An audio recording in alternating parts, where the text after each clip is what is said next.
سلام خدمت شما عزیزان دل، خیلی خوش آمدین به کانال من. قراره در این کانال نقاشی رو اصولی یاد بگیریم با ابزار ساده مثل مداد ساده، اصلا برند خاصی نداره و همچنین کاغذمون، و اینکه در مورد نحوه دست گرفتن مداد هر کسی که هر جور راحته میتونه مدادشو دست بگیره و کار کنه.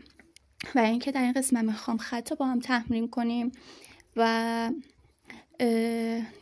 پایه نقاشی درسته که شاید حوصلتون سر بره، ولی وقتی که میخوایم دستمون گرم بشه برای طرحهای خیلی بزرگتر این تمرین لازمه.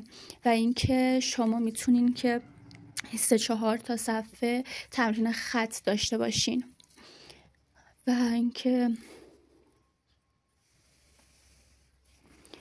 باید تا جایی که میتونین خطتون صاف بشه و موج نداشته باشه. اینکه اگه بخوام یه نکته رو بهتون بگم اینه که وقتی که میخوایم خطمون صاف در بیاد از موج دستمون رو موج تکون نمیدیم. اگه با موج حرکت کنیم 100% نگاه کنین خطمون موج پیدا میکنه. پس به همین خاطر دست ما از آرنج و کتف حرکت میکنه برای خط صاف کشیدن. ببینین همینطور که دارین میبینین دست ما حتما موج ثابت میشه، آرنج و کتف حرکت میکنه تا جایی که میتونین خطتون صاف بشه و موجدار نباشه. خب الان میخوایم خط بزرگتر بکشیم.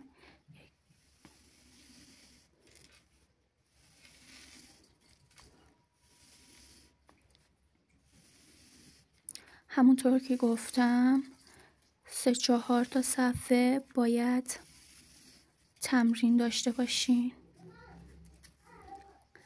الان خط عمودی یکم سخت، خط عمودی، ولی دیگه باید این تمرین رو داشته باشین.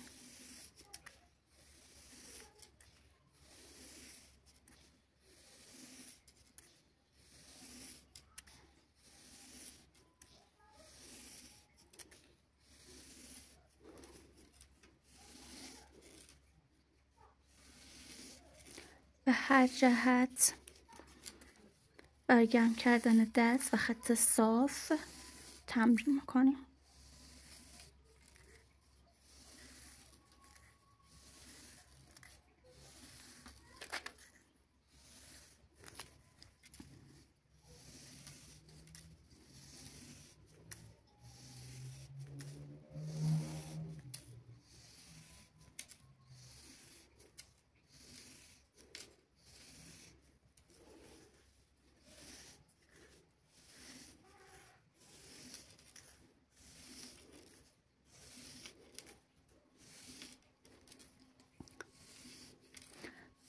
شاید حوصله سربر باشه ولی حتما مهمه، خیلی مهمه. به خاطر همین پیشنهاد میدم که 3-4 تا صفحه تمرین داشته باشین.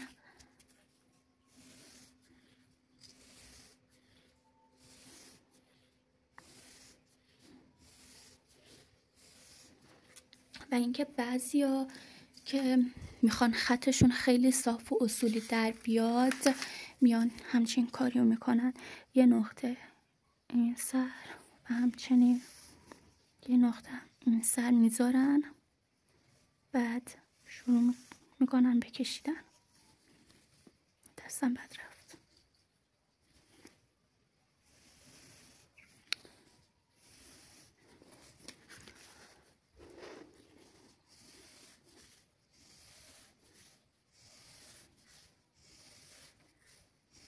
و اینکه تو نقاشی کشیدن اگه شما اصولی یاد گرفته باشین اصلا براتون مهم نیست چه مدادی یا چه کاغذی دارین، فقط این که بتونین سایه پردازی خیلی خوبی داشته باشین میتونین هر طرحی رو که بخواین بکشین.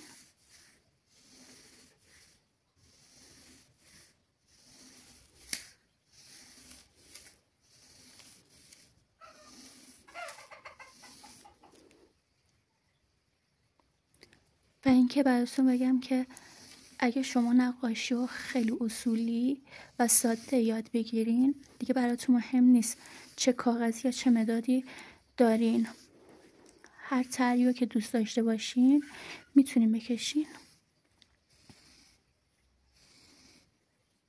فقط باید نقاشی رو اصولی یاد گرفته باشین.